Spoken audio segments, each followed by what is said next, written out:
राधे राधे आप सभी को। कल की क्लास आई होप कि आप लोगों ने देख ली होगी, जिसमें कि मैंने आपको 3 क्वेश्चंस बताए थे कि ह्यूमन एक्टिविटी क्या होता है, ह्यूमन एक्टिविटी के टाइप्स क्या होते हैं, और हमने आपको बताया था कि इकोनॉमिक एक्टिविटी के 3 टाइप्स होते हैं, जिसमें कि पहला था आपका बिजनेस, दूसरा प्रोफेशन और तीसरा क्या था, एम्प्लॉयमेंट। तो बिजनेस के मीनिंग और फीचर्स को हमने पढ़ लिया है। आज हम उसके इकोनॉमिक एक्टिविटी के सेकंड पार्ट को पढ़ेंगे, जो कि क्या है, प्रोफेशन। ठीक है, तो प्रोफेशन का मीनिंग पढ़ेंगे और प्रोफेशन के फीचर्स को हम लोग आज पढ़ेंगे। ठीक है, तो चलिए स्टार्ट करते हैं। अगर वीडियो को नहीं देखा है तो देख लीजिए और टेलीग्राम पे जाके अपना नोट्स भी ले लीजिए। ठीक है, हिंदी और इंग्लिश दोनों में है, तो कोई दिक्कत नहीं है, हिंदी वाले भी लिख सकते हैं और इंग्लिश वाले भी लिख सकते हैं। ठीक है, अब देखिए कहता है पेशा का अर्थ, मीनिंग ऑफ प्रोफेशन, इसका अभिप्राय उस आर्थिक क्रिया से है जो एक विशेष ज्ञान एवं कुशलता प्राप्त करके समाज को सेवा प्रदान करता है एवं अन्य व्यक्तियों का मार्गदर्शन एवं निर्देशन करता है। अब एक बार इंग्लिश में पढ़ लेते हैं, है ना। कहता है it refers to economic activity that provides service to society through a specialized knowledge and skills. This guides and direct other individuals. सबसे पहला चीज समझिए, इसमें कहता है क्या कि ये सबसे पहले क्या है, एक इकोनॉमिक एक्टिविटी है। ठीक है, तो एक बार थोड़ा सा पीछे का रिकॉल भी कर लेते हैं। इकोनॉमिक एक्टिविटी का मतलब होता है ऐसा काम जिसको करने से हमें किस चीज की प्राप्ति हो रही है, पैसे की प्राप्ति हो रही है। ठीक है, तो उसको हम लोग क्या कहेंगे, इकोनॉमिक एक्टिविटी। इट मींस कि प्रोफेशन जो है वो एक क्या है, इकोनॉमिक एक्टिविटी है। देखिए इससे एमसीक्यू में क्वेश्चन बनता है, इसलिए मैं बार-बार इस चीज पे जोर दे रही हूँ। अब कहता है क्या, that provides service to society, कहता है कि एक ऐसा इकोनॉमिक एक्टिविटी है जो सोसाइटी को क्या करता है, सर्विस प्रोवाइड करता है। जो सोसाइटी को क्या करता है, सर्विस प्रोवाइड करता है। यानी कि जैसे कि हमने बिजनेस पढ़ा था, तो बिजनेस में क्या था, बिजनेस में था कि अगर आप व्यवसाय करते हैं तो आप वस्तुओं का खरीद बिक्री करेंगे, यानी कि वहां पे क्या था, वस्तुओं को बेचा खरीदा जाता था, यानी कि वहां पे वस्तु का काम होता था। लेकिन प्रोफेशन में जो है यहाँ पे सर्विस का काम होता है। ठीक है, प्रोफेशन में किसका काम होता है, सर्विस का काम होता है। अब कहता है क्या, that provide service to society, समाज को ये क्या करता है, एक ये सर्विस प्रोवाइड करता है, सेवा प्रदान करता है। ठीक है, तो कहता है through specialised knowledge and skills, कहता है कि विशेष किसके आधार पर प्राप्त देता है, तो विशेष ज्ञान एवं कुशलता प्राप्त करके ये समाज को क्या करता है, सेवा प्रदान करता है। जैसे कि मान लीजिए कहता है क्या कि ये व्यक्तियों का मार्गदर्शन यानी कि इनको गाइड भी करता है और निर्देशन यानी कि इनको डायरेक्शंस भी देने का काम ये करता है। कौन, पेशा। तो देखिए अगर आप किसी प्रोफेशन में हैं तो सबसे पहला चीज आपके पास प्रोफेशन का काम करने के लिए स्पेशल नॉलेज और स्किल्स का होना बहुत जरूरी है।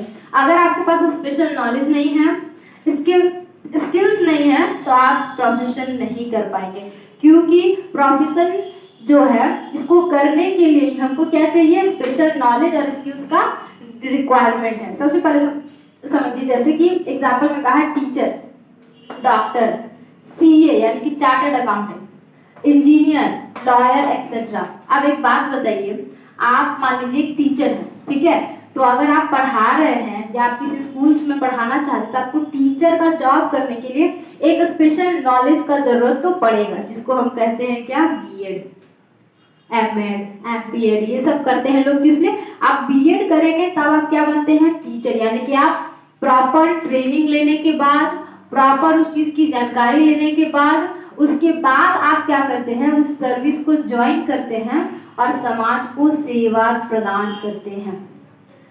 ठीक है, और उसके बाद कहता है क्या, देखिए डॉक्टर, तो क्या डॉक्टर कोई भी आदमी आएगा और बन जाएगा। डॉक्टर बनने के लिए आपको क्या, किसकी डिग्री लेनी पड़ती है, एमबीबीएस की। किसी को कहते हैं स्पेशल नॉलेज, इसी को कहते हैं क्या, स्पेशल नॉलेज। एक अलग प्रकार का आपको नॉलेज और स्किल जो है अपने अंदर डेवलप करना ही पड़ेगा। विदाउट स्किल और नॉलेज डेवलपमेंट के आप ये काम नहीं कर सकते हैं। तो जैसे अगर आप बाय प्रोफेशन एक टीचर हैं तो आपको बीएड करना पड़ेगा। अगर आप बाय प्रोफेशन एक डॉक्टर हैं तो आपको एमबीबीएस करना पड़ेगा। अगर आप बाय प्रोफेशन एक चार्टर्ड अकाउंटेंट है तो आपको यहाँ पर सीए का पढ़ाई करना पड़ता है। ठीक है। अगर आप बाय प्रोफेशन इंजीनियर है तो यहाँ पे आपको किसका पढ़ाई करना पड़ता है, इंजीनियरिंग का पढ़ाई करना पड़ता है। अगर आप लॉयर हैं तो आपको एलएलबी का पढ़ाई करना पड़ता है ना। तो मतलब कि प्रोफेशन एक ऐसा काम है जहां पर मतलब जिसका काम आपको करने के लिए एक स्पेशल नॉलेज और स्किल यानी कि एक डिग्री का जरूरत है, जिसमें कि आपके पास स्पेशल नॉलेज है उस काम को करने के लिए। अब जैसे मान लीजिए कोई भी व्यक्ति आएगा और आपको कहेगा क्या कि हम डॉक्टर हैं, लाइए आपका चेकअप कर देते हैं, तो क्या आप उनसे चेकअप करवा लेंगे? आप उनसे कहोगे ना कि भाई तुमको तो कभी कहीं देखे नहीं है, तुम्हारे बारे में जानते भी नहीं है, जरा अपना डिग्री दिखाओ। तो अब उसके पास डिग्री है ही नहीं, कहता नहीं हमको बहुत अच्छा नॉलेज है, हम देख देख के सीख गए हैं। तो देख देख के सीखना ही काफी नहीं होता है, आपके पास उस नॉलेज का डिग्री भी होना चाहिए, आपके अंदर वो स्किल्स भी होने चाहिए, तभी आप क्या बन सकते हैं, तभी आप क्या कहलाएंगे, एक प्रोफेशनल पर्सन कहलाएंगे, तभी आप पेशेवर व्यक्ति कहलाइएगा जब आपके पास उस काम को करने के लिए स्पेशल नॉलेज और स्किल्स हो। देखिए मैं बार बार इस चीज को पॉइंट कर रही हूँ, हमेशा ध्यान रखना, अगर कुछ भी याद नहीं रहे तो इस चीज को याद रखना है कि स्पेशल नॉलेज और आपके पास क्या होना चाहिए, स्किल्स होना चाहिए। तो ये दो चीज अगर आपके अंदर मौजूद है तो आप क्या कर रहे हैं, एक प्रोफेशन का काम कर रहे हैं, आप एक प्रोफेशनल पर्सन हैं, आप एक पेशेवर व्यक्ति माने जाएंगे। तो ये होता है डेफिनेशन किसका, पेशे का। मैं एक बार ना आपको शॉर्ट में बोल कर बताती हूँ कि पेशा क्या होता है, कि प्रोफेशन क्या होता है। देखिए जब भी आपसे कोई पूछे कि भैया प्रोफेशन क्या होता है, या आपको अपने लिए याद रखना है कि प्रोफेशन क्या होता है, तो आप कैसे इसको याद रखेंगे। तो इसको याद रखने के लिए आपको ध्यान में रखना है कि प्रोफेशन का मतलब होता है ऐसा काम जिसको करने के लिए हमारे अंदर एक विशेष ज्ञान और एक विशेष स्किल्स का होना, यानी कि स्पेशल नॉलेज और स्किल्स का होना बहुत जरूरी है। अगर ये दो चीजें हमारे अंदर है, हमने कहीं से ट्रेनिंग ली है और उसके बाद हम वो काम कर रहे हैं, तो मैं कहलाऊंगी एक पेशेवर व्यक्ति, यानी कि प्रोफेशनल पर्सन। यही मेरा प्रोफेशन होगा। जैसे कि टीचर का काम करने के लिए आपको बीएड करना पड़ेगा, डॉक्टर का काम करने के लिए आपको एमबीबीएस करना पड़ेगा, सीए का काम करने के लिए आपको सीए की पढ़ाई करनी पड़ेगी, इंजीनियर के लिए इंजीनियरिंग करनी पड़ेगी, लॉयर के लिए आपको एलएलबी करना पड़ेगा। तो हर किसी के लिए क्या है, स्पेशल एक कैटेगरी बांट दी गई है, ठीक है। तो आई होप कि आपको क्लियर होगा कि पेशा क्या होता है। अब देखते हैं आगे, कहता है पेशे की विशेषता, कैरेक्टरिस्टिक्स ऑफ प्रोफेशन। कहता है कि पेशे की विशेषता क्या है। तो सबसे पहला पॉइंट हम लोग इसमें देखेंगे कि कहता है पेशा, यानी कि पेशे की सबसे पहली विशेषता है कि अगर आप किसी प्रोफेशन से जुड़े हुए हैं तो उस प्रोफेशन का काम करने के लिए आपको सबसे पहले क्या चाहिए, तो फिर वही वाला बात आ गई, क्या, स्पेशलाइज्ड नॉलेज, यानी कि स्पेशल नॉलेज और आपके पास टेक्निक होना चाहिए, यानी कि आपके पास उस चीज का स्पेशल नॉलेज होना चाहिए और टेक्निक होना चाहिए। जैसे मान लीजिए ना कि डॉक्टर ही है, आप कह देगा क्या कि ऑपरेशन करना है किसी व्यक्ति का, तो आप पहले उसको सीखे होंगे, उसको प्रैक्टिस किए होंगे, कई बार किए होंगे, आप उसमें आपका हाथ उसमें फ्री हुआ होगा तब ना ऑपरेशन कर पाएंगे किसी का। या फिर आपने किताब में केवल पढ़ा और जाके क्या किया, किसी का पेट फाड़ के ऑपरेशन कर दिया, ऐसा नहीं होता है। आपको क्या करना पड़ेगा, पहले उसकी पढ़ाई पहले कीजिए, यानी कि उसका पहले नॉलेज लीजिए और फिर उसकी जो टेक्निक है उसका क्या कीजिए, प्रैक्टिस कीजिए। जब आप प्रैक्टिस करते करते उसमें माहिर हो जाएंगे, उसके बाद आपको क्या होगा, प्रोफेशन का काम मिलेगा, ठीक है। तो वही कहता है कि प्रोफेशन का पहला विशेषता क्या है, तो कहता है body of specialised knowledge and technique. यहाँ तक आई होप कि क्लियर होगा। पॉइंट नंबर 2 कहता है प्रशिक्षण एवं अनुभव प्राप्त करने की औपचारिक व्यवस्था। कहता है formalised methods of acquiring training and experience. कहता है कि ट्रेनिंग लेने के लिए और एक्सपीरियंस लेने के लिए आपको क्या क्या कुछ चीजें प्रोवाइड करवानी चाहिए। फॉर्मलाइज्ड मेथड्स कहता है कि ट्रेनिंग लेने के लिए और एक्सपीरियंस लेने के लिए आपको औपचारिक व्यवस्था तो देनी पड़ेगी ना। आप जैसे कि मान लीजिए कि कोई व्यक्ति डॉक्टर है, कोई व्यक्ति क्या है, डॉक्टर है, कोई व्यक्ति क्या है, डॉक्टर है, तो अब क्या वो बस ऐसे ही गया बोला डॉक्टर का डिग्री दीजिए खरीद के लेके चला आएगा, ऐसा नहीं होगा ना।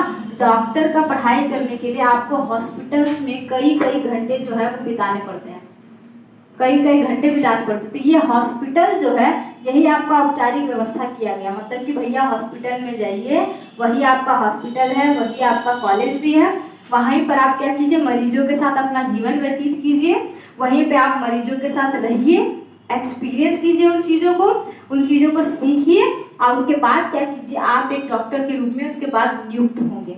समझे? तो वही कहा जा रहा है यहाँ पे कि प्रशिक्षण और मतलब कि ट्रेनिंग और एक्सपीरियंस लेने के लिए एक फॉर्मलाइज्ड मेथड तो होना ही चाहिए, एक मतलब ऐसा जगह होना, उसके लिए व्यवस्था की जानी चाहिए।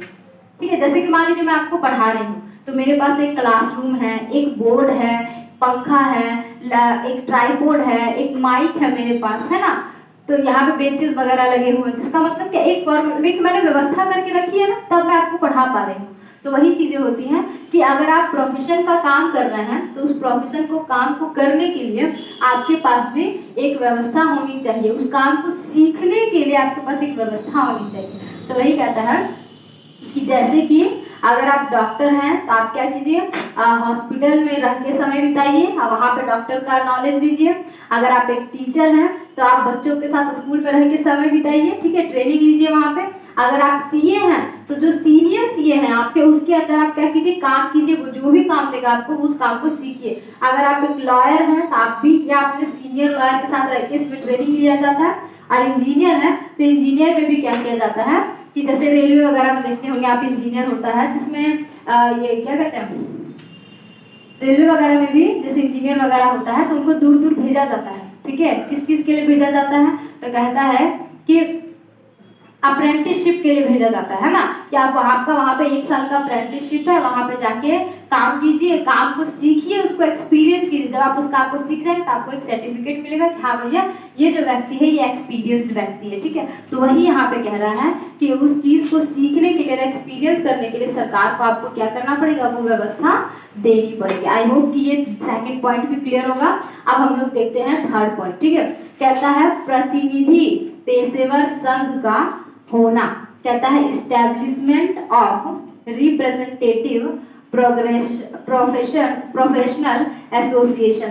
कहता है कि पेशेवर संघ, समझो, कहता है पेशेवर संघ यानी कि प्रोफेशनल एसोसिएशन, प्रोफेशनल एसोसिएशन का होना बहुत जरूरी है। जो कि जैसे कि मान लीजिए आप डॉक्टर का काम कर रहे हैं, ठीक है, तो हॉस्पिटल है, उसके लिए कुछ रूल रेगुलेशंस बनाए जाते हैं, तो उस रूल रेगुलेशन को कौन बनाता है, एसोसिएशन बनाता है।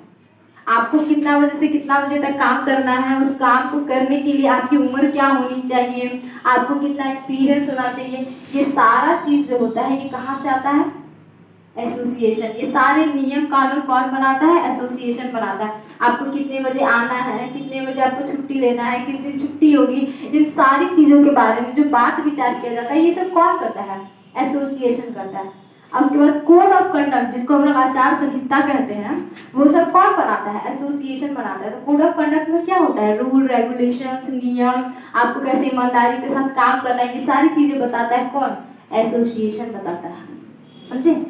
तो इसीलिए कहता है कि एक प्रतिनिधि पेशेवर संघ का होना आवश्यक है, establishment of representative professional association. जैसे कि मान लीजिए अभी आप रोड पे चल रहे हैं, आपका एक्सीडेंट हो गया, ठीक है, तो आप कंप्लेन करने के लिए पहले तो आप अपना ट्रीटमेंट करवाएंगे, फिर आप उस व्यक्ति के खिलाफ क्या करेंगे, कंप्लेन करवाएंगे कि वो व्यक्ति बहुत तेज गाड़ी चला रहा था जिसकी वजह से आपका क्या हुआ, इतना बड़ा नुकसान हो गया है। तो आप कहाँ जाएंगे, पुलिस स्टेशन जाएंगे, उसके खिलाफ क्या करेंगे, कंप्लेन लिखवाएंगे, है ना। तो अब आप जब पुलिस स्टेशन जाएंगे तो आपकी कंप्लेन को लिखने के लिए एक जगह बनाई गई है जो आपको क्या करती है, सुरक्षा देती है। उसको कहते हैं हम लोग क्या, पुलिस स्टेशन, है ना, जो आपके कंप्लेन को सुनेगी और आपके लिए एक जरूरतमंद कार्यवाही भी करेगी। उसी तरह कहता है कि एक पेशेवर संघ भी होना चाहिए जो प्रोफेशनल व्यक्तियों के लिए रूल रेगुलेशन, नियम कानून ये सब बनाए। ठीक है, तो ये सब क्या होता है, उच्च अधिकारियों का पोस्ट होता है जो आपके लिए क्या करता है, काम करता है और आपके लिए नियम कानून बनाता है। आई होप कि ये तीनों पॉइंट आपको क्लियर हो गया होगा, मैंने बहुत आराम से आपको बताया। इसके बाद अभी पॉइंट नंबर 4 और पॉइंट नंबर 5 भी देखेंगे। इसकी 5 विशेषताएं हैं, तो 2 विशेषताएं हैं, इसके बाद आपको बताती हूँ, इसको इरेज कर लेती हूँ पहले, उसके बाद प्रोफेशन के फीचर्स का हमने 3 पॉइंट पढ़ लिया है। अब हम देखेंगे चौथा कहता है क्या, कोड ऑफ कंडक्ट यानी कि आचार संहिता। आचार संहिता का मतलब क्या होता है, ये एक रूल बुक होता है, जिसमें नियम लिखे होते हैं कि आपको काम करने के दौरान किन किन बातों का ध्यान रखना चाहिए। ठीक है, तो देखते हैं जब भी आप किसी प्रोफेशनल वर्क के लिए चुने जाते हैं तो सबसे पहले आपको ना शपथ दिलवाया जाता है कि मैं शपथ लेता हूँ कि मैं अपने काम जो है पूरी निष्ठा, प्रतिष्ठा, ईमानदारी के साथ करूँगा। तो बस ये वही कोड ऑफ कंडक्ट है जिसमें कि लिखा होता है कि आपको जो है अपना काम बिल्कुल ही पूरी इंटीग्रिटी, क्या करना है, इंटीग्रिटी के साथ करना है, और क्या, नैतिकता यानी कि मोरालिटी के साथ करना है। उसके बाद क्या रहता है, ईमानदारी यानी कि पूरी ऑनेस्टी से काम को करना है। और इसमें क्या होता है, नियम यानी कि रूल्स भी जो है वो लिखे होते हैं, उन रूल्स को आपको फॉलो करते हुए इसमें क्या करना है, काम को करना है। तो ये इसका एक चौथा फीचर है किसका, प्रोफेशन का, जिसमें कि कोड ऑफ कंडक्ट, आचार संहिता के बारे में बताया गया। और इसमें जो लिखा गया है वो बात को आपको मानना ही पड़ेगा। अगर आप इसका उल्लंघन करते हैं तो इसके लिए फिर आपको दंड भी मिलेगा। ठीक है, अब अगला पॉइंट देखते हैं क्या कहता है, निजी लाभ के स्थान पर सेवा भावना को प्राथमिकता। कहता है priority of service over personal profit. कहता है कि प्रायोरिटी यानी कि सबसे पहले आपको किसको ध्यान में रखना है, प्रायोरिटी ऑफ सर्विस यानी कि जो आप समाज को सेवा दे रहे हैं ना, सोशल सर्विस जो कर रहे हैं, समाज सेवा, इसको आपको पहले ध्यान में रखना है, ना कि अपना निजी लाभ के बारे में सोचना है, निजी लाभ के बारे में। देखिए प्रोफेशनलिज्म एक ऐसा काम होता है ना जहाँ इसमें भी हम क्या करते हैं, दूसरे व्यक्ति को सर्विस प्रोवाइड करते हैं। ठीक है, और इसमें क्या करते हैं, दूसरे व्यक्ति को सर्विस प्रोवाइड करते हैं, लेकिन यहाँ पे क्या होता है कि वो हुनर जो होता है, वो काम जो होता है हमारा अपना है। अगर हम मान लीजिए किसी ऑफिस में प्रोफेशनली काम कर रहे हैं कुछ, ठीक है, जैसे मान लीजिए मैं आज टीचर हूँ, ठीक है, तो मान लीजिए मेरा जो कोचिंग है गुरुकुल, मैं यहाँ पे पढ़ा रही हूँ, कल को मैं यहाँ नहीं पढ़ाऊंगी, क्या मेरा हुनर चला जाएगा? मैं तो कहीं से भी पढ़ा सकती हूँ, मैं यूट्यूब पे पढ़ा सकती हूँ, मुझे किसी कोचिंग की नीड नहीं है। तो कहने का मतलब ये है कि अगर आप सर्विस में हैं तो आप क्या कर सकते, आपको हमेशा ना एक चीज़ का ध्यान रखना पड़ेगा कि आपको अपने से पहले आप जिसको सर्विस प्रोवाइड करें उसके बारे में सोचना पड़ेगा। जैसे कि हम लोगों को अपने से पहले बच्चों के बारे में सोचना पड़ता है, स्टूडेंट्स के बारे में सोचना पड़ता है। हम लोग ऑफ ड्यूटी होके भी स्टूडेंट्स के बारे में सोचते हैं कि उनको क्वेश्चन कैसे देना है, टेस्ट कैसे लेना है, ये सारी बहुत तरह की चीज़ें होती है। मतलब हम लोग ऑफ ड्यूटी होकर भी ऑन ड्यूटी होते हैं। ठीक है, तो कहने का मतलब क्या है कि अगर आप एक प्रोफेशनल पर्सन हैं तो सबसे पहले जो है आपको अपना निजी लाभ नहीं देखना है, बल्कि आप जिसके लिए काम कर रहे हैं आपको उसके बारे में सोचना है, विचारना है, आपको उसके बारे में काम करना है, उसके लिए काम कीजिए, ना कि पहले अपने हित के बारे में सोचिए। बिल्कुल सोचिए, अपना हित भी सोचना जरूरी है, लेकिन पहले जिसके लिए आप काम कर रहे हैं, जो समाज को आप सर्विस प्रोवाइड कर रहे हैं, उस समाज के बारे में सोचिए। अगर आप एक डॉक्टर हैं, ठीक है, अगर आप एक डॉक्टर हैं तो अपने पेशेंट के बारे में सोचिए। अगर आप टीचर हैं तो अपने स्टूडेंट के बारे में सोचिए। अगर आप एक लॉयर हैं तो आपके पास जो भी व्यक्ति आया है, ठीक है, जो भी व्यक्ति है जो निर्दोष है बेचारा, उस निर्दोषी व्यक्ति के बारे में सोचिए। ठीक है, अगर आप एक इंजीनियर हैं तो आप सबसे पहले क्या कीजिए, समाज को कैसे आप सर्विस प्रोवाइड कर सकते हैं, क्या ऐसा नया ला सकते हैं जो समाज के लिए बहुत लाभदायक। उसके मतलब कि अपने से पहले प्राथमिकता किसको देना है, जिसको आप सर्विस प्रोवाइड कर रहे हैं उस व्यक्ति को प्राथमिकता देना। आई होप कि ये दोनों पॉइंट आपको क्लियर होगा। मैं एक बार फिर से बता देती हूँ। पहला पॉइंट का मतलब है कोड ऑफ कंडक्ट, आचार संहिता। समझिए, सिंपल, अगर इसको समझना समझिए, एक किताब है जिसमें बहुत सारे नियम लिखे हुए हैं, और वो नियम कहता है कि आपको जो आपके लिए रूल बनाए गए, कुछ नियम बनाए गए हैं, उस नियम का पालन कीजिए, पहला चीज़। दूसरा कहता है कि आप जो काम कर रहे हैं उसको पूरी ऑनेस्टी के साथ कीजिए। तीसरा क्या कहता है, आप जो काम कर रहे हैं उसको पूरी मॉरलिटी की, नैतिकता के साथ कीजिए। और चौथा कहता है क्या कि सत्यनिष्ठा यानी कि इंटीग्रिटी के साथ काम को कीजिए। ये कौन बताता है, कोड ऑफ कंडक्ट, जो आपको रूल, ये सारी चीज़ों के बारे में बताता है। अब पांचवा पॉइंट कहता है कि निजी लाभ के स्थान पर सेवा भावना को प्राथमिकता। अपना लाभ ना सोचकर कृपया करके आप जिसको सर्विस प्रोवाइड कर रहे हैं उसके बारे में पहले सोचिए, उसके बाद आप अपने बारे में सोचिए। ठीक है, आई होप कि ये पॉइंट क्लियर होगा। तो हमने बिजनेस का मीनिंग और प्रोफेशन का मीनिंग दोनों पढ़ लिया है।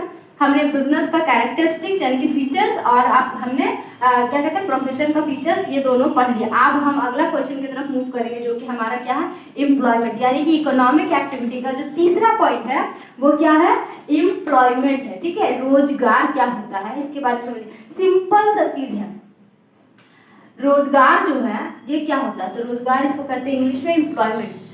अगर इसको वन लाइन में समझना है तो work for others, work for others यानी क्या है, वर्क फॉर अदर्स, दूसरों के लिए काम करना, दूसरों के लिए काम करना। क्या होता है, दूसरों के लिए काम करना। देखो कहता है क्या इसके अंतर्गत, दूसरों के लिए काम करते हैं, है ना। क्या कह दिया कि where individuals works for others, यानी कि दूसरों के लिए काम करना क्या कहलाता है, रोजगार। मतलब इसमें क्या होता है, आपका कुछ भी अपना नहीं होता है। आप क्या किए, किसी जगह में गए, किसी कंपनी में, किसी फर्म में, किसी दुकान में, कहीं पर भी गए, आपको एक नौकरी मिल गई कि हाँ भैया मैं आपको महीने में इतना सैलरी दूंगा, उसके हिसाब से ये काम है आपको करना। इसी को कहते हैं एम्प्लॉयमेंट। सिंपल सी चीज़ है, ठीक है। इसी को कहते हैं क्या, एम्प्लॉयमेंट। जो भी काम आप सैलरी, रेम्युनरेशन, सैलरी या वेजेस के लिए करते हैं उसी को हम क्या कहते हैं, एम्प्लॉयमेंट, ठीक है।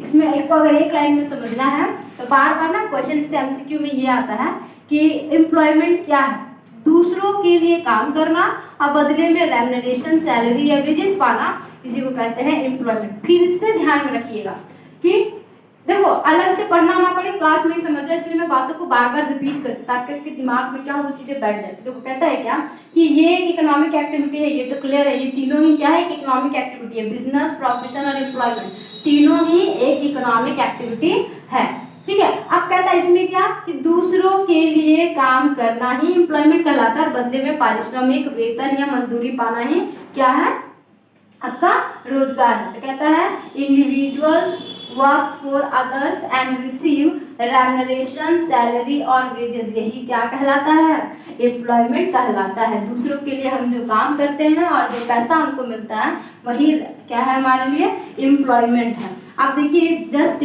फॉर एग्जांपल इसमें क्या क्या कौन कौन आता है, मैनेजर। मैनेजर अपनी कंपनी के अंदर नियुक्त किया गया एक व्यक्ति होता है और उसको बदले में काम करने के बदले में सैलरी मिलता है, इसलिए ये भी क्या किसके अंदर आएगा, एम्प्लॉयमेंट के अंदर आएगा। सुपरवाइजर, सुपरवाइजर का काम होता है कि जितना भी काम हो रहा है उसका देख रेख करना, ठीक है। उसको बस देखना कि काम हो रहा है या नहीं, तो इसके उसको देखने के लिए, सिर्फ देख रेख करने के लिए वेतन मिलता है, तो ये भी एक क्या होगा, एम्प्लॉयमेंट के अंदर आता है। फिर आता है एम्प्लॉय, ये भी एम्प्लॉयमेंट के अंदर आता है। वर्कर, ये भी एम्प्लॉयमेंट के अंदर आता है। फिर आता है आपका कौन, क्लर्क, क्लर्क ये भी किसके अंदर आता है, एम्प्लॉयमेंट के अंदर आता है। फिर से समझ लीजिए, इंडिविजुअल वर्क फॉर अदर, जो काम दूसरों के लिए करते हैं बदले में सैलरी पाते हैं, इसी को कहते हैं एम्प्लॉयमेंट। अब हम जानेंगे इसका विशेषता के बारे में, ठीक है। देखिए हमने जान लिया है कि रोजगार क्या होता है, यानी कि एम्प्लॉयमेंट का मीनिंग क्या है। अब हम जरा जानते हैं कि एम्प्लॉयमेंट के फीचर्स क्या क्या है, ठीक है, यानी कि इसकी विशेषता क्या क्या है। तो सबसे पहला पॉइंट कहता है क्या कि दूसरों के लिए कार्य करना, सर्विस टू अदर्स। इसमें क्या होता है, जो व्यक्ति काम कर रहा है वो खुद के लिए काम नहीं करता, बल्कि ये किसके लिए काम कर रहा है, किसी दूसरे व्यक्ति के लिए क्या करता है, काम को करता है। इसका सबसे पहला फीचर्स यही है भैया कि अगर मान लो आज मैं काम कर रही हूँ तो अपने लिए काम नहीं कर रही, मैं किसी और व्यक्ति के लिए काम कर रही हूँ, अब बदले में मुझे क्या मिल रहा है, सैलरी मिल रहा है, बस इतना ही चीज है इसमें। दूसरा कहता है क्या कि व्यक्तिगत सेवा, पर्सनल सर्विस। हाँ, अब अगर मान लीजिए कि मैं किसी रोजगार में हूँ, मैं एम्प्लॉयमेंट का काम कर रही हूँ, मैं कहीं पर नौकरी कर रही हूँ, तो मुझे वो काम जो है सेल्फ करना, सेल्फली मतलब मुझे वो काम जो है पर्सनली करना पड़ेगा। मुझे वो काम क्या है, पर्सनली करना पड़ेगा, पर्सनली करना पड़ेगा। मैं अपनी जगह पे किसी अदर पर्सन को नहीं इलेक्ट कर सकती, किसी अदर व्यक्ति को नहीं दिखा सकती हूँ। मुझे वो काम जो है वो क्या करना पड़ेगा, पर्सनली करना पड़ेगा, ठीक है। अब कहता है क्या कि तीसरा इसका क्या है, तो कहता है एग्रीमेंट। हाँ भैया, अगर आप किसी के अंडर काम कर रहे हैं, अगर आप किसी के अंडर काम कर रहे हैं तो आप काम कर रहे हैं, इसका कोई एक प्रमाण तो आपके पास होना चाहिए ना। उसके लिए कंपनी जो है अपने एम्प्लॉय के साथ क्या करता है, एक एग्रीमेंट करता है, ठीक है, कि इतने तारीख को यह व्यक्ति जो है हमारे पास कार्य करने के लिए आया है, आपकी सैलरी इतनी है, आपको इस पोस्ट पे नियुक्त किया जाता है, फिर अगर आप कार्य करेंगे तो इसके बाद आपको इतना पीएफ मिलेगा, आपको और भी बहुत तरह की चीजें जो होती है, जितनी भी सुविधाएं वहाँ पे दी जा रही, मान लीजिए कि आपको रहने खाने पीने की भी सुविधा दी जा रही, तो हर एक चीज उसमें क्या होगा, उस एग्रीमेंट में लिखा हुआ रहेगा, ठीक है। तो एक एग्रीमेंट करती है आपके साथ कौन, कंपनी करती है जिस कंपनी में आप कार्य कर रहे हैं। अगला कहता है क्या, सर्वेंट, नौकर। तो कहता है एक एम्प्लॉय जो होता है ना, जो एक एम्प्लॉय होता है वो एक नौकर होता है, सर्वेंट होता है, नौकर। देखिए नौकर से पहले समझिए नौकरी, नौकरी, नौकरी का मतलब ये होता है नौकरगिरी। क्या होता है, नौकरगिरी करना। क्या होता है भैया, नौकरगिरी करना। अगर आपके अंदर क्षमता है कि आप किसी का नौकरगिरी कर सकते हैं तो आप कीजिए नौकरी। अगर आपके अंदर क्षमता नहीं है नौकरगिरी करने का तो आप क्या कीजिए, व्यवसाय, अपना व्यवसाय लगाइए, अपना बिजनेस स्टार्ट कीजिए। इसको कहते हैं क्या, एम्प्लॉय। तो आप जब भी कहीं पर एज एन एम्प्लॉय काम कर रहे हैं तो आप क्या हैं, नौकर हैं। आप क्या हैं, नौकर है। किसके नौकर है भैया, तो आप अपने मालिक के नौकर हैं। जो जो आपको ऑर्डर देगा, आपको मालिक के ऑर्डर पर काम करना है। किसके ऑर्डर पर काम करना है, मालिक के ऑर्डर पे काम करना है। वो कहेगा उठ जाओ तो तुमको उठना पड़ेगा, वो कहेगा बैठ जाओ तो बैठना पड़ेगा, वो कहेगा 2 घंटा ज्यादा काम करना तो तुमको 2 घंटा ज्यादा काम करना पड़ेगा, कहेगा जाओ आज 2 घंटा पहले छुट्टी तो तुम्हारी छुट्टी हो जाएगा। इट मीन्स कि आप नौकर होते हैं। किसके नौकर होते हैं, अपने मालिक के। क्यों होते हैं, क्योंकि वो जो ऑर्डर देता है आपको मुंडी हिला के मानना पड़ता है, इसलिए आप क्या हुए, अपने मालिक के नौकर कहलाएंगे। और इस नौकरगिरी करने के लिए आपको क्या मिलता है, सैलरी मिलता है। ठीक है, अब देखते हैं आगे। कहता है पूंजी की आवश्यकता नहीं, नो नीड ऑफ कैपिटल। अब एक बात बताइए, बिजनेस जो है, जो बिजनेस छोड़ो, मान लो कि कोई कंपनी है, ठीक है, मान लो कोई कंपनी है, उस कंपनी का मालिक है XYZ, ठीक है, उस कंपनी का मालिक कौन है, XYZ is the owner of the company. अब कहता है क्या कि मालिक XYZ है तो पूंजी भी XYZ लगाएगा ना। हम तो बस वहां पर क्या है, हम तो बस वहां पे एक वर्कर है, या फिर हम कह सकते हैं कि हम वहां पे क्या है, एक एम्प्लॉय है, या तो फिर हम वहां पे क्या है, एक वर्कर है। ठीक है, तो यहाँ पे मालिक जो है वो पूंजी लगाएगा, हमको कैपिटल से कोई मतलब नहीं है। हम तो भैया बस किस लिए काम कर रहे हैं, हम काम करेंगे और काम के बदले में क्या लेंगे, सैलरी लेंगे और घर चले जाएंगे। समझे, सैलरी लेंगे और घर चले जाएंगे। तो यहाँ पर कैपिटल कौन लगाता है, मालिक लगाता है। तो प्रॉफिट भी मालिक का हुआ, हमको सिर्फ किससे मतलब होता है, सैलरी से। अगर लॉस होगा तो लॉस भी मालिक का होगा, हमको किससे मतलब है, सैलरी से। उसको प्रॉफिट हो या लॉस हो, हमको उससे कोई मतलब नहीं है भैया। हमको समय से क्या मिल जाना चाहिए, सैलरी मिल जाना चाहिए, क्योंकि हमने अपना काम तो समय पर और पूरा किया है। क्लियर है। तो एम्प्लॉयमेंट में आपको पूंजी का भी जरूरत नहीं होता, बिना एम्प्लॉय के लिए बिना पूंजी का काम है। अब कहता है जोखिम नहीं, ऑब्वियस सी बात है, पैसा लगाएगा कौन, XYZ अपना कंपनी में, प्रॉफिट होगा तो XYZ लेगा, लॉस होगा तो XYZ लेगा। ठीक है, तो लॉस भी मालिक का, तो रिस्क भी किसका होगा, रिस्क भी किसका होगा, ऑनर का ही होगा ना, कि एम्प्लॉय का होगा। एम्प्लॉय का क्या, एम्प्लॉय अपना काम करेगा, सैलरी लेगा और अपने भैया घर चला जाएगा, उसको कोई मतलब नहीं है ना प्रॉफिट लॉस से ना प्रॉफिट से। तो प्रॉफिट और लॉस के होने से जो रिस्क होगा वो भी किसका होगा, भैया मालिक का होगा। XYZ को, एम्प्लॉय को या वर्कर को कोई मतलब नहीं है उन चीजों से। ठीक है, तो इसमें रिस्क भी कम होता है, पूंजी की आवश्यकता भी नहीं होती है, आप अपने मालिक के नौकर कहलाते हैं इसमें। और आपको इस जब आप ये काम करेंगे तो आपको एक एग्रीमेंट करना पड़ता है अपने मालिक के साथ यानी कि कंपनी के साथ। और यहाँ पर व्यक्तिगत सेवा, यहाँ पर आपको खुद मौजूद होकर काम को करना पड़ेगा, किसी अन्य व्यक्ति से नहीं करवा सकते। और यहाँ पे क्या होता है कि आप अपने लिए नहीं बल्कि दूसरे व्यक्ति के लिए काम कर रहे हैं, उसको लाभ होगा तो आपको सैलरी मिलेगा, बस। ठीक है, ये इसका विशेषता है। तो इकोनॉमिक एक्टिविटी को 3 भागों में बांटा गया था, जिसमें कि सबसे पहले क्या था, बिजनेस, जिसमें कि सबसे पहले क्या था, बिजनेस, जिसको हमने क्या किया है, पढ़ लिया है और इसकी विशेषता को भी पढ़ लिया है। दूसरा क्या था, प्रोफेशन, इसको भी हमने क्या किया है, पढ़ लिया है और इसकी विशेषता को भी पढ़ लिया। और तीसरा और आखिरी पॉइंट आपका क्या था, रोजगार, जिसको हम क्या कहते हैं, एम्प्लॉयमेंट, जिसको हम क्या कहते हैं, एम्प्लॉयमेंट। तो इसको भी अभी हमने पढ़ लिया और इसकी विशेषता जो है इसको भी हमने क्या किया है, पढ़ लिया है। अब सिर्फ 2 क्वेश्चन लेफ्ट रह गए हैं, जिसमें से कि आपको व्यवसाय का उद्देश्य पढ़ना है और इसका रोल पढ़ना है, यानी कि प्रॉफिट का रोल पढ़ना है कि बिजनेस में क्या है। तो वो भी मैं आपको इसके बाद अभी बताऊंगी। क्वेश्चन कहता है व्यवसाय के उद्देश्य यानी कि ऑब्जेक्टिव या मोटिव ऑफ बिजनेस। कहता है बिजनेस का जो मोटिव है इसको दो भागों में बांटा गया, जैसा कि मैंने बोर्ड पर लिख दिया है, आप देख भी पा रहे होंगे कि पहला भाग क्या है, आर्थिक उद्देश्य, इकोनॉमिक ऑब्जेक्टिव। ठीक है, इकोनॉमिक ऑब्जेक्टिव, तो इसका मतलब क्या हुआ कि ऐसा ऑब्जेक्टिव, ऐसा उद्देश्य जिससे इसको क्या मिल रहा है, पैसे की प्राप्ति हो रही है, उस तरह का उद्देश्य है। ठीक है, दूसरा कहता है क्या, सामाजिक उद्देश्य यानी कि सोशल ऑब्जेक्टिव, यानी कि एक ऐसा उद्देश्य है जिससे किसको लाभ हो रहा है, सामाजिक लाभ हो रहा है, जिससे किसको लाभ हो रहा है, सामाजिक लाभ, यानी कि समाज को लाभ हो रहा है, कि सोसाइटी को क्या हो रहा है या कम्युनिटी को क्या हो रहा है, प्रॉफिट की प्राप्ति हो रही है, या प्रॉफिट समाज को किसी तरह का लाभ पहुंच रहा है। ठीक है, तो सबसे पहले हम देखेंगे किसको, इकोनॉमिक ऑब्जेक्टिव को, उसके बाद हम देखेंगे किसको, सोशल ऑब्जेक्टिव को। ठीक है, अब अगला देखते हैं आगे क्या कहता है। इसके तीन उद्देश्य हैं और इसके कितने उद्देश्य, 1 2 3 4 उद्देश्य है। तो पहले ये तीनों को देखते हैं।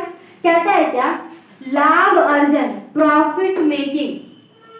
कहता है इसका सबसे पहला उद्देश्य क्या है कि भैया ये हमेशा लाभ कमाना चाहती है, इसको क्या चाहिए, ज्यादा से ज्यादा प्रॉफिट चाहिए। तो वही कहता है कि इसका सबसे पहला उद्देश्य क्या है, मैक्सिमम प्रॉफिट, मतलब अधिक से अधिक इसको क्या चाहिए, लाभ चाहिए। दूसरा कहता है क्या, सफिशिएंट प्रॉफिट, अगर बहुत अधिक लाभ नहीं हो पा रहा है तो कम से कम इतना लाभ इसको होना चाहिए कि इसका गुजारा हो जाए और कुछ बचा पाए। बहुत ज्यादा लाभ नहीं, मतलब अंबानी नहीं होना है, लेकिन फिर भी छोटा मोटा बिजनेसमैन तो अच्छा मतलब रन कर सके, इस टाइप का, मतलब सफिशिएंट प्रॉफिट तो होना ही चाहिए। ठीक है, अब कहता है क्या, ये किस चीज पर ध्यान देता है, ग्रोथ पर। ये किस चीज पर ध्यान देता है, ग्रोथ पर। देखिए अगर मान लीजिए ये प्रॉफिट मेकिंग, अगर ये ज्यादा से ज्यादा लाभ बनाएगा तो भैया क्या होगा, इसके बिजनेस का ग्रोथ होगा ना। तो प्रॉफिट की कामना ये किस इसलिए इस उद्देश्य से भी रखता है कि भैया मेरे बिजनेस का क्या होगा, ग्रोथ होगा। फिर क्या कहता है कि भैया अगर मान लीजिए आप प्रॉफिट की इच्छा नहीं रखेंगे तो आप सर्वाइव कैसे कर पाइएगा। अगर आपको लाभ नहीं हो रहा है तो एक दिन क्या होगा, आपकी जो संस्था है वो क्या करेगी, दम तोड़ देगी। तो सर्वाइवल के लिए बहुत जरूरी क्या है, प्रॉफिट। इसलिए एक बिजनेसमैन जो है वो प्रॉफिट की कामना ज्यादा रखता है। ठीक है, आई होप कि पहला पॉइंट क्लियर हो गया होगा कि इसका पहला उद्देश्य क्या है, लाभ अर्जन करना। दूसरा कहता है क्या, ग्राहक सृजन, कस्टमर क्रिएशन। कहता है कि दूसरा क्वेश्चन क्या है, कस्टमर क्रिएशन। इसके बारे में मैंने आपको पिछले क्लास में बताया था कि कस्टमर क्रिएशन से होता क्या है, यानी कि कस्टमर संतुष्टि। सबसे पहले कस्टमर को संतुष्ट कीजिए। कस्टमर अगर आपसे सेटिस्फाई हो गया, कस्टमर अगर क्या हुआ, सेटिस्फाई हो गया, तो ऑटोमेटिक क्या है, कस्टमर बनेगा आपका, तो कस्टमर ऑटोमेटिक क्रिएट होगा। लेकिन कस्टमर को सेटिस्फाई करने के लिए, सेटिस्फाई होगा तब कस्टमर क्रिएट होगा। तो ये क्रिएशन के लिए आपको ना उसको कुछ कुछ लालच देना पड़ेगा। लालच इन द सेंस क्या, उसको अपनी तरफ अट्रैक्ट कीजिए। तो कैसे अट्रैक्ट कर सकते हैं, तो तरह तरह का क्या कीजिए, उनको सर्विस प्रोवाइड कीजिए। जैसे कि देखते हैं अभी लोग क्या करते हैं, गारंटी देते हैं कि ले जाइए 6 महीना का गारंटी, अगर 6 महीने तक कुछ भी होगा तो उसकी जिम्मेदारी मेरी है। और एक ऐसा प्रोडक्ट आप उसके सामने रख दीजिए जिसमें कोई गारंटी नहीं है, तो व्यक्ति किसकी तरफ अट्रैक्ट होगा, ठीक है, किसकी तरफ अट्रैक्ट होगा, जिसकी पूरी क्या है, गारंटी है। जैसे कि मान लीजिए कि मेरे पास ये 2 इंक का डब्बा है, ठीक है, ये एक डब्बा और ये एक डब्बा, दोनों एक ही है, लेकिन बस दोनों का क्या है, नाम अलग अलग है। तो मैं इस डब्बे की जो है गारंटी पूरी दे रही हूँ कि ये ले जाइए, अगर इसमें कुछ खराबी होगा अगले 6 महीनों तक या 5 साल तक तो हम इसको बना के देंगे, यहाँ पे आप बिल्कुल फ्री में बना के देंगे। फिर बोलोगे कि इस डब्बे के बारे में बताइए, तो ये जो डब्बा है इसका भी कीमत वैसे ही है, इसका कीमत इससे 1000 रुपये कम, मतलब ये कम कीमत की, ज्यादा कीमत की 1000 का, 1000 रुपये इसका ज्यादा लगेगा, लेकिन इसकी कोई गारंटी नहीं, मतलब 1000 रुपये इसकी जो है कम लगेगी, इसकी कोई गारंटी नहीं है। तो आप ना वहाँ पे आप दिमाग चलाते हैं कि कोई भी सामान है उसकी तो गारंटी है नहीं भैया, चाहे गारंटी वाला, बिना गारंटी वाला, चाहे गारंटी वाला, खराब तो कोई भी हो सकता है, कभी भी हो सकता है। तो ऐसी स्थिति में क्या लोग सोचते हैं कि हम ना गारंटी वाला ले लेते हैं, 1000 रुपये ज़्यादा ही ना लगेगा, अगर आगे चल के खराब होगा तो हम क्या कर सकते हैं, इसको बना सकते हैं। लेकिन लोग यहाँ पे नहीं समझ रहे कि इसका 1000 रुपये ज़्यादा लिया इसीलिए जा रहा है ताकि आगे जो रिपेयर करके देगा उसका पैसा तो निकालना है ना। बिजनेस कभी भी आपको कोई भी चीज़ फ्री में नहीं देता, वो पैसा आपसे वसूल करेगा, अभी नहीं कर रहा तो बाद में करेगा, किसी ना किसी तरीके से जरूर करेगा। या फिर कस्टमर अभी बना रहा है तो फ्री में दे रहा है, कस्टमर बना लेने के बाद वो आपसे वसूलेगा जरूर, जस्ट लाइक जियो का सिम है ना, अभी वसूल रहा है ना वो पूरी तरह से। और सिर्फ वही नहीं, उसकी वजह से बाकी के सिम्स जो है, बाकी का जो नेटवर्क है वो भी महंगा हो गया है। तो कहने का मतलब वही है कि लोगों को क्या कर सकते हैं आप, गारंटी वगैरह देके, ऑफर वगैरह देके अपनी तरफ क्या कर सकते हैं, अट्रैक्ट कर सकते हैं। तो अट्रैक्ट कैसे कर सकते हैं, गारंटी या ऑफर वगैरह देके भी आप उसको अपनी तरफ अट्रैक्ट करेंगे तो वो अट्रैक्शन से क्या होगा, आपका कस्टमर क्रिएट होगा। दूसरा कहता है कि एडवर्टीजमेंट।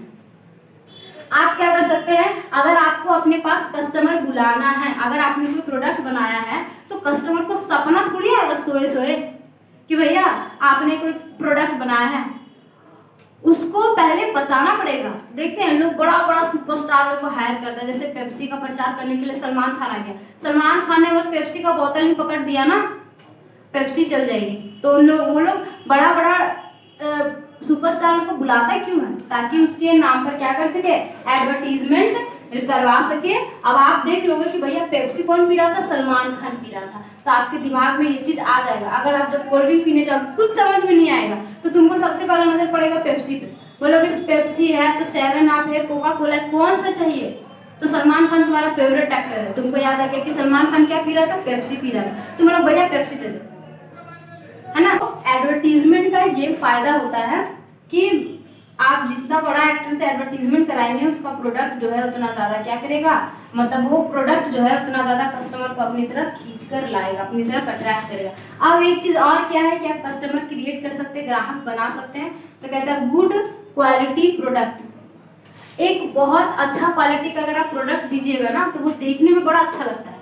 एक आप ना थर्ड क्वालिटी प्रोडक्ट देख लो, सस्ते दाम का प्रोडक्ट देख लो, और एक ना थोड़ा सा पैसा ज्यादा लगे लेकिन उस प्रोडक्ट को देखो, उसको पहनने के बाद या उसको इस्तेमाल करने के बाद आपका लुक में बहुत इनहेंस हो जाता है। लेकिन वही अगर आप थोड़ा सा कम दाम वाला कपड़ा पहनो ना तो आपका लुक ना वैसा खिल के नहीं आता है, इसीलिए लोग ना गुड क्वालिटी की तरफ ज्यादा जाते हैं। तो अगर आपकी कंपनी, आपका प्रोडक्ट गुड क्वालिटी प्रोवाइड कर रहा है कस्टमर को, तो कस्टमर ऑटोमेटिक क्या है, आपकी तरफ अट्रैक्ट होगा, जिसकी वजह से कस्टमर क्रिएट होगा आपका। ठीक है, अब अगला क्या कहता है, मिनिमम प्राइस प्रोडक्ट। आप गुड क्वालिटी प्रोडक्ट तो दे ही रहे हैं, वो भी प्राइस क्या है उसका एकदम मिनिमम है, बहुत ज्यादा महंगा नहीं है, तब तो कस्टमर का चांदी चांदी हो जाएगा, सोना सोना हो जाएगा। एक्चुअली चांदी छोड़ दीजिए, सोना सोना हो जाएगा कि भैया गुड क्वालिटी प्रोडक्ट भी है और साथ में ही क्या है, मिनिमम प्राइस भी है। मतलब लकी ड्रॉ लग गया, किसका, कस्टमर का लकी ड्रॉ लग गया। ठीक है, तो यही चीज कहा जाता है कि कस्टमर को क्रिएट किया जाता है, और जितना ज्यादा कस्टमर बनता है उतना ज्यादा कंपनी को क्या होता है, प्रॉफिट होता है। उतना ज्यादा कंपनी को प्रॉफिट होता है तो कंपनी उतनी ही ज्यादा क्या होती है, ग्रोथ की ओर जाती है, उसका सर्वाइवल उतना ज्यादा क्या होता है, लंबा हो जाता है। ठीक है, मतलब और ज्यादा लंबे समय तक जीवित रह पाती है, मतलब और ज्यादा लंबे समय तक काम कर पाती है। अब देखो कहता है क्या अगला 3 नंबर, आई होप कि आपको 2 पॉइंट समझ में आ गया होगा। अगला कहता है क्या, नव प्रवर्तन, इनोवेशन। क्या कहता है, नव प्रवर्तन, इनोवेशन। अब इसका मतलब क्या होता है, देखो तो कहता है इनोवेशन का मतलब क्या, देखिए ना बहुत घिसा पिटा पुराना जमाना चला गया। अब जैसे हमें नव प्रवर्तन किन किन चीजों में है, पहले क्या होता था, काम खाता वहीं पे होता था तो लिखना पड़ता था, खाता वही रखना पड़ता था, स्पेस भी बहुत ज्यादा जाता था उन खाता वहियों को रखने में। ठीक है, उसके बाद बहुत दिनों तक रखते रखते ना वो खाता वही खराब हो जाती थी, सड़ जाती थी, गल जाती थी, पानी लग जाता था, तो दिक्कत होता था ना। तो उन सबको हटा के क्या लेकर आ गए आज की डेट में हम लोग, कंप्यूटर। अब इसी में क्या होता है, सारा डेटा जो है वो रिकॉर्ड करके रखा जाता है। एक ही कंप्यूटर में इतना स्पेस होता है कि वो आपका सारा डेटा रिकॉर्ड करके रख सकती है, कई सालों का डेटा रिकॉर्ड करके रख सकती है। तो ये सब क्या होता है कि हम लोग अब न्यू टेक्नोलॉजी का यूज कर रहे हैं, हम लोग क्या करें, न्यू टेक्नोलॉजी का यूज करें। आप जब तक न्यू टेक्नोलॉजी का यूज नहीं करेंगे आज के डेट में, तो आप क्या होगा, मतलब आप एक परिवर्तन के दौर में जो है, जैसे बदलती हुई सिचुएशन से उससे आप थोड़ा पीछे रह जाइएगा। ठीक है, तो कहने का मतलब क्या है कि न्यू टेक्निक्स आना। जैसे देखते हैं पहले क्या था, मसाला ना एक आता था, सिलवट्टा कहते हैं जिसको, उस पर पीसा जाता था। ठीक है, फिर एक मसाला को कूटा जाता था, ओखली आता था, उसमें पूरा कूटा जाता था। ठीक है, तो बहुत टाइम भी लगता था, बहुत प्रेशर भी लगता था, बहुत मेहनत भी लगता था उन कामों को करने में। लेकिन अब क्या आ गया, मिक्सर आ गया भाई, बड़ी बड़ी मशीनें आ गई है, बस उसमें मसाला डालिए, वो मसाला ऑटोमेटिक बड़े कम समय में अब बहुत अच्छा पीस कर आ जाएगा। ठीक है, तो ये सब क्या है, न्यू टेक्नोलॉजी। न्यू टेक्नोलॉजी के आने से क्या हुआ है, लोगों का समय बहुत बचा है, लोगों का समय बचा, लोगों का मेहनत बच गया, समझे। तो लोग तो ऐसे ही खुश हो गए। तो अगर आपको अपना व्यवसाय बहुत आगे बढ़ाना है तो न्यू टेक्नोलॉजी का यूज कीजिए। ठीक है। तो न्यू टेक्नोलॉजी से भी क्या होगा, आपको बहुत ज़्यादा लाभ होगा, जिससे कि कस्टमर क्रिएट भी होता है। आगे देखो कहता है क्या इनोवेशन में, क्या तो कहता है फैसिलिटी टू कस्टमर। पहले के टाइम में क्या होता था, वस्तु बेच दी जाती थी, उसकी गारंटी नहीं थी, उसकी कोई सुविधा भी नहीं थी, लेकिन अब ना कस्टमर को सुविधा दी जाती है। सुविधा देने से ना कस्टमर आपकी तरफ अट्रैक्ट होता है। आप जैसे मान लीजिए आप किसी को एसी बेच रहे हैं, ठीक है, तो आप एसी तो बहुत बड़ा प्रोडक्ट होता है, या मान लीजिए कि फ्रिज है या वॉशिंग मशीन आप बेच रहे हैं किसी कस्टमर को, आपने क्या कहा कि भैया आप यहाँ पेमेंट कीजिए, बिल लेके जाइए और अपना एड्रेस हमको यहाँ लिखवा दीजिए, आपके घर तक एसी पहुँचाने का जिम्मेदारी मेरा है। आपके घर में एसी पहुँचाएंगे भी, डिलीवरी भी करेंगे, उसके बाद आपके घर में एसी फिट भी कराएंगे और कोई पैसा नहीं लेंगे उसका। तो कस्टमर को फैसिलिटी मिला, कस्टमर हो गया खुश। तो इससे क्या होता है कि ये नया इनोवेशन कब, ये नई चीजें कब आई, ये इनोवेटिव आइडियाज अगर आप नहीं लाएंगे तो आपका व्यवसाय जो है वो नहीं चल पाएगा। तो व्यवसाय को चलाने के लिए इनोवेशन का होना बहुत जरूरी है। सब ये क्या है, एक इनोवेटिव, इसको इनोवेटिव आइडियाज कहते हैं। जैसे भी व्यवसाय, फिर कहता है क्या marketing research. Marketing research, market और मार्केटिंग ये दो अलग चीज होते हैं। एक होता है बाजार, एक होता है विपणन। तो यहाँ पे क्या है विपणन के बारे में। तो मार्केटिंग में क्या होता है ना, कस्टमर क्या चाहता है वहां से लेकर कस्टमर को संतुष्ट करने तक का काम किसमें किया जाता है, तो मार्केटिंग रिसर्च में किया जाता है। कस्टमर किस तरह का गुड्स चाहता है, हमने क्या किया, रिसर्च करके पता कर लिया। अब उसी तरह का गुड्स हम बना के क्या कर रहे हैं, बाजार में बेच रहे हैं। तो कस्टमर को गुड्स मिला, कस्टमर क्या होगा, ऑटोमेटिक खुश हो जाएगा। ठीक है, तो इसको कहते हैं क्या, मार्केटिंग रिसर्च। इसको क्या कहते हैं, मार्केटिंग रिसर्च। ठीक है, तो ये रिसर्च कब आया, ये रिसर्च में एक इनोवेटिव आइडिया है। ये इनोवेटिव आइडिया अगर आप यूज करेंगे तो आपका बिजनेस बहुत अच्छा रन करेगा। दूसरा कहता है क्या, making goods according to customer needs. तो ये वाली बात है, भैया आपने रिसर्च किया और उसके हिसाब से क्या किया, गुड्स बनाया, किसके हिसाब से, कस्टमर की नीड्स के हिसाब से। तो क्या होगा कि गुड्स आपका ज्यादा बिकेगा, कस्टमर ज्यादा परचेस करेंगे, वो खुश होंगे, तो अच्छा से गुड्स बिकेगा। ठीक है, अब अगला कहता है क्या, formation of new methods etcetera. कहते हैं काम करने का नया मेथड्स खोजिए, जिससे काम समय पर होगा, वस्तु जल्दी बनेगी तो बाजार में जल्दी बिकेगा। तो आपके पास जो बचा हुआ समय रहेगा, जल्दी काम करने के बाद जो आपके पास समय रहेगा बचा हुआ, उस समय में आप कुछ नया गुड्स इन्वेंट कर सकते हैं। ठीक है, तो इसी को कहता है क्या कि भैया न्यू मेथड्स का क्या कीजिए, यूज कीजिए। देखिए आर्थिक उद्देश्य पूरा हो गया है। आई होप कि आपको समझ में आ गया होगा। अगर नहीं समझ में आएगा तो कमेंट करके बताइएगा कि मैम ये वाला पॉइंट है, मेरे को नहीं समझ में आया है। ठीक है, तो मैं वो पॉइंट आपको फिर से बता दूंगी वहाँ पे। अब देखिए आगे क्या चाहिए कि सामाजिक उद्देश्य, सोशल ऑब्जेक्टिव। जैसा कि अभी मैंने बताया कि आर्थिक उद्देश्य यानी कि इकोनॉमिक ऑब्जेक्टिव पैसे के लिए काम करता है, और सामाजिक उद्देश्य समाज को लाभ पहुंचाने के लिए काम करता है, यानी कि सामाजिक लाभ के उद्देश्य से कार्य करता है। अब देखो इसमें कहता है कि पहला पॉइंट क्या है, उच्च किस्म की वस्तुएं उचित मूल्य पर, कहता high quality goods at fair price. अब ऐसी बात है कि अगर आपको समाज को किसी प्रकार का लाभ पहुंचाना है तो आप उसको बिना मिलावट का, बिना किसी तरह के केमिकल का, बिना किसी तरह के उसके सेहत को नुकसान पहुंचाए एक अच्छी क्वालिटी का गुड्स अगर आप उसको प्रोवाइड करेंगे तो इससे क्या होगा, ऑटोमेटिक है कि समाज में रहने वाले व्यक्तियों के साथ किसी प्रकार का घोटाला नहीं होगा, उनके पैसों का मिसयूज नहीं होगा। तो इससे क्या होगा, उनका पैसा सही जगह लगेगा, उनकी उस वस्तु को यूज करके खाने के बाद या पहनने के बाद या लगाने के बाद उनका स्वास्थ्य भी अच्छा रहेगा। तो उनको डॉक्टर्स को एक्स्ट्रा पैसे नहीं देने पड़ेंगे। अगर जो मिलावट गुड्स बेचते हैं बाजार में लोग, उसको खा के क्या होता है, हमारा तबीयत खराब होता है, फिर हम क्या करते हैं, अपना पैसा लेके जाते हैं, डॉक्टर के पास खर्च हो जाता है। तो इसीलिए कहा जाता है अच्छा गुड्स का यूज कीजिए, गुड क्वालिटी गुड्स का यूज कीजिए।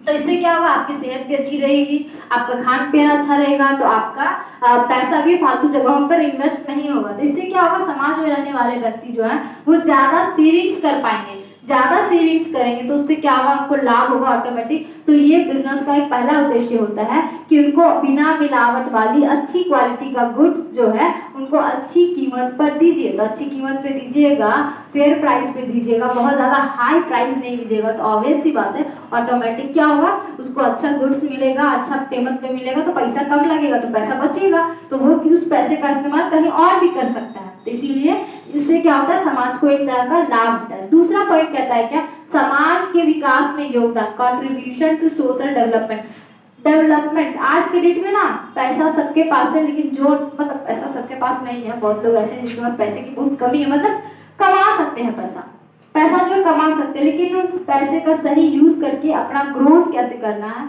अपना डेवलपमेंट कैसे करना है, ये लोग नहीं कर पाते हैं।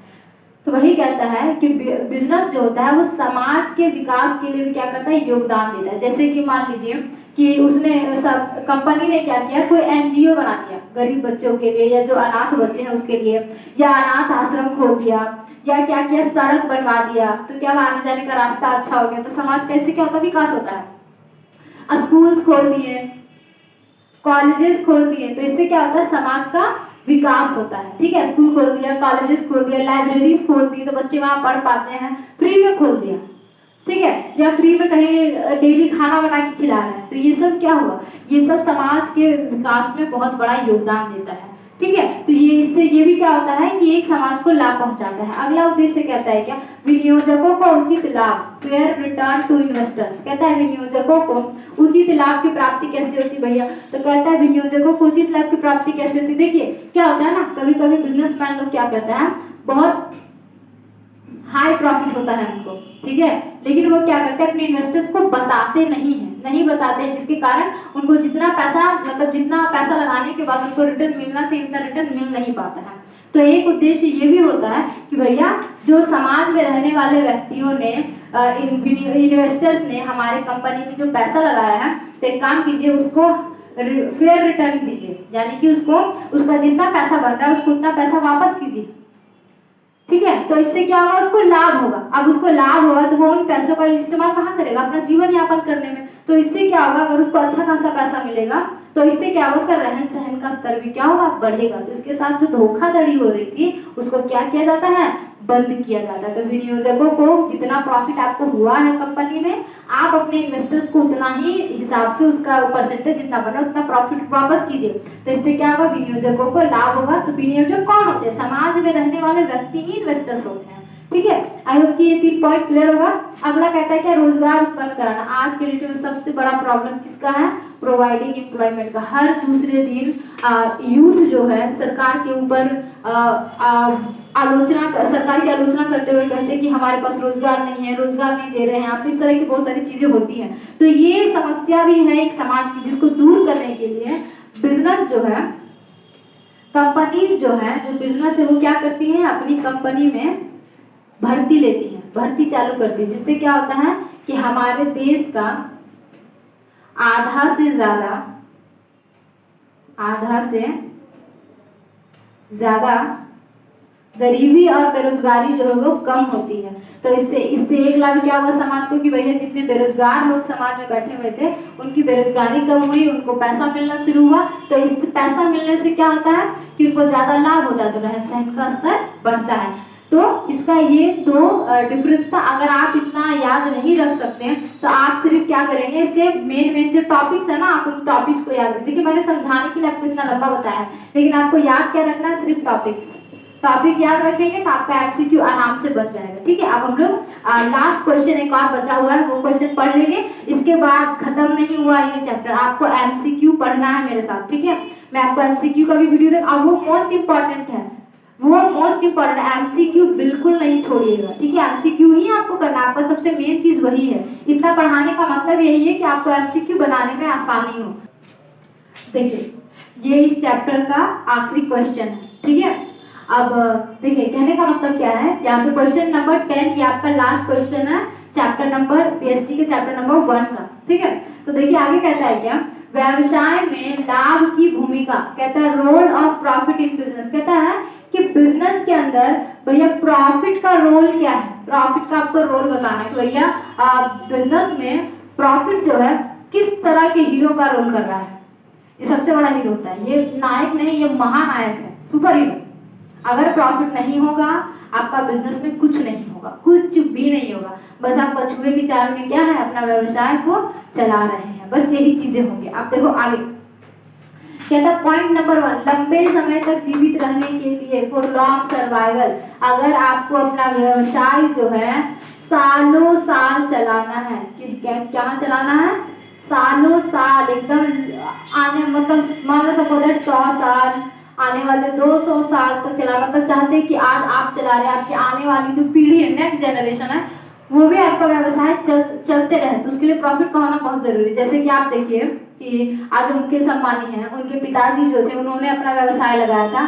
आज मुकेश अंबानी उस व्यवसाय को इतना ऊपर लेकर गए हैं कि प्रॉफिट मतलब उनका रुक नहीं रहा, अब जो है उनका व्यवसाय उनके बेटे चला रहे हैं, है ना। तो कहने का मतलब क्या है कि दादा, पिता और अब पोता, ये तीनों चला रहा है। तो अब ये चीज कैसे पॉसिबल हो पाई? ये सालों साल जो चल रहा है उसका व्यवसाय कैसे चल पा रहा है? तो भैया प्रॉफिट की वजह से क्या है, चल पा रहा है। किसी कहता है लंबे समय तक अगर जीवित रहना है, लॉन्ग टर्म सर्वाइव करना है, तो प्रॉफिट का होना क्या है, बहुत जरूरी है। ठीक है, आप देखिए अगला पॉइंट कहता है अति शीघ्र विकास के लिए, फॉर रैपिड ग्रोथ, आपका व्यवसाय में जल्दी ग्रोथ हो, ज्यादा ग्रोथ हो, इसके लिए क्या करना है? तो भैया इसके लिए प्रॉफिट चाहिए। अगर प्रॉफिट कम होगा तो मेरा ग्रोथ भी रुक जाएगा, अगर प्रॉफिट ज्यादा होगा तो हमको ज्यादा पैसा आएगा, ज्यादा पैसा आएगा तो हम क्या करेंगे, अपने अलग अलग ब्रांचेस खोलेंगे ना। पैसा ज्यादा है तो क्या करेंगे, पैसा से पैसा बनाएंगे, पैसे से क्या करेंगे, पैसा बनाएंगे। तो उस पैसे से पैसा बनाने के लिए आपको क्या करना पड़ेगा, अपना एक्सपेंशन, अपना विस्तार करेंगे, यानी कि एक जगह से ब्रांचेस क्या करेंगे, अलग अलग सिटीज में खोलेंगे। जैसे बुलेट मान लीजिए कि धनबाद, एक ब्रांच हमने क्या किया, धनबाद में खोल दिया, एक ब्रांच हमने क्या किया, कोलकाता में खोल दिया, एक ब्रांच हमने क्या किया, तुम्हारा दिल्ली में खोल दिया। इसी तरह करके कई सिटीज में जैसे जैसे पैसा आते गया वैसे वैसे हमने क्या किया, ब्रांचेस खोलते गए। तो इसको कहते हैं रैपिड ग्रोथ। जितना ज्यादा प्रॉफिट होगा उतना ज्यादा जल्दी आपका क्या होगा, ग्रोथ होगा, डेवलपमेंट होगा। तो जितना ज्यादा डेवलपमेंट होगा तो पैसे से उतना ज्यादा क्या होगा, आपका पैसा बनेगा। अब कहता है 3 नंबर, कुशलता में वृद्धि के लिए, फॉर इंक्रीजिंग इफिशियंसी। अब जैसे एक बात बताइए, अभी मैंने थोड़ी देर आपको पहले बताया ना कि पहले हम लोग क्या चीज से काम, मसाला अगर पीसना है तो ओखली में पीसते थे, कपड़ा धोना था तो हाथों से धोते थे। आज हर चीज के लिए क्या आ गया, मशीन आ गया। तो मशीन कैसे आया, आपको प्रॉफिट हुआ। ठीक है, आप समझो यहाँ पे बात, आपको क्या हुआ, प्रॉफिट हुआ। प्रॉफिट से आपने क्या अर्न किया, पैसा, मनी आया। अब उस पैसे, अब पैसा जो है ना वो आपको ज्यादा आ रहा है, पैसा जो है वो आपको क्या आ रहा है, ज्यादा आ रहा है। तो जब आपको ज्यादा पैसा आ रहा है तो अब आप क्या करेंगे, उस ज्यादा पैसे का इस्तेमाल कहीं तो करेंगे ना। तो लोग अपने आप को और ज्यादा एफिशिएंट बनाने के लिए क्या करते हैं, पैसे का इस्तेमाल करते हैं। जैसे कि मान लीजिए आपके पास अगर कम पैसा है तो कहाँ पढ़ता है लोग, गवर्नमेंट स्कूल में, सरकारी स्कूल में।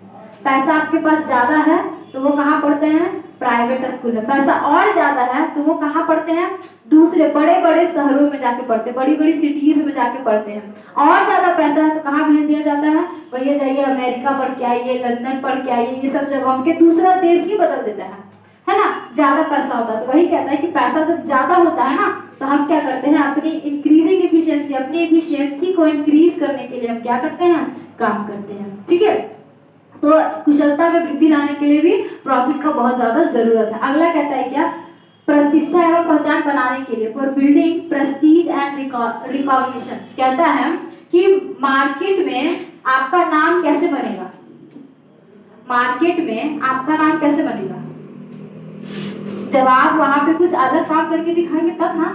आपका व्यवसाय मान लो इतना छोटा सा है तो किसी को दिखेगा, बिल्कुल नहीं दिखेगा, इतना छोटा सा व्यवसाय किसी ने। लेकिन अगर आपका व्यवसाय इतना बड़ा सा है तो हर आता जाता आदमी एक नजर आपकी दुकान की तरफ, आपके व्यवसाय की तरफ जरूर डालेगा। तो क्यों डालेगा, जब आपका व्यवसाय बड़ा होगा तो जितना बड़ा व्यवसाय होता है, जितना ज्यादा लाभ होता है, व्यवसाय क्या होता है, इतना छोटा से इतना बड़ा हो जाता है, जिससे क्या होता है, कॉन्टैक्ट बढ़ जाते हैं, लोगों में पहचान बढ़ जाती है। ठीक है, तो प्रॉफिट का जरूरत किस लिए होता है, तो बाजार में अपना प्रतिष्ठा, पहचान और गुडविल बनाए रखने के लिए प्रॉफिट का बहुत ज्यादा जरूरत है। ठीक है, देखो अगला पॉइंट कहता है क्या, अधिक लाभ अर्जित करने के लिए, फॉर अर्निंग मोर प्रॉफिट।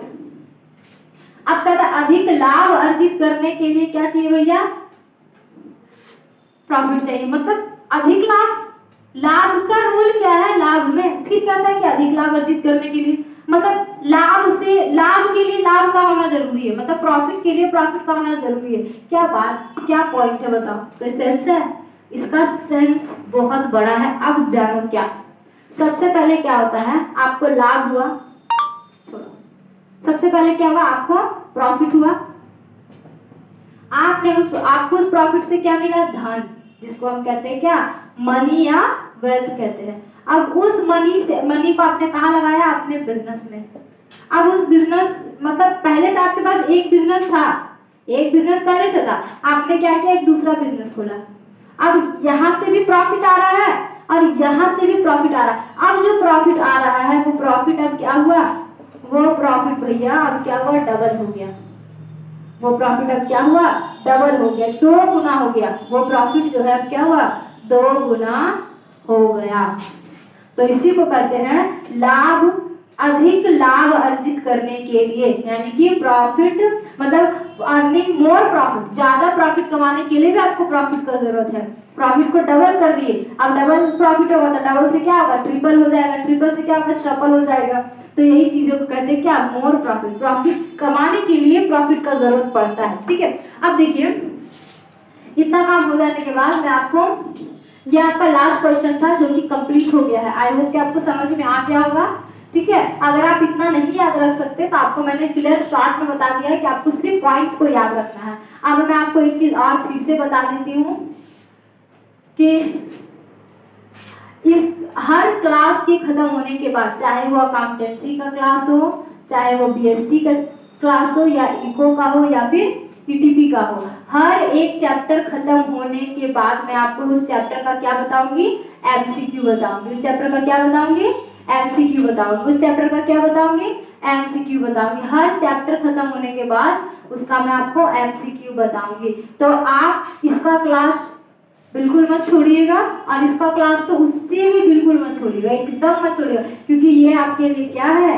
ये जो है ये आपके लिए वेरी वेरी इंपॉर्टेंट है, क्योंकि आपका जो एग्जाम है ना वो एमसीक्यू बेस्ड ही होगा। आपका जो एग्जाम है वो एमसीक्यू बेस्ड है, ना कि थ्योरी बेस्ड है। अगर थ्योरी बेस्ड होता ना तो मैं यहाँ पे पॉइंट ना लिख के आपको पूरा एक एक पॉइंट एक्सप्लेन करके बता रही होती। ठीक है, तो आपका एग्जाम जो है वो एमसीक्यू बेस्ड होगा। तो एमसीक्यू की क्लास कृपया करके नहीं छोड़िएगा। फिर ना जब सारे चैप्टर्स कंप्लीट हो जाएंगे तो मैं इसकी सेट्स भी करवाऊंगी। ठीक है, तो मेरे साथ जुड़े रहिए अपना कोर्स कंप्लीट करने के लिए। ठीक है, तब तक के लिए राधे राधे और पढ़ते रहिए।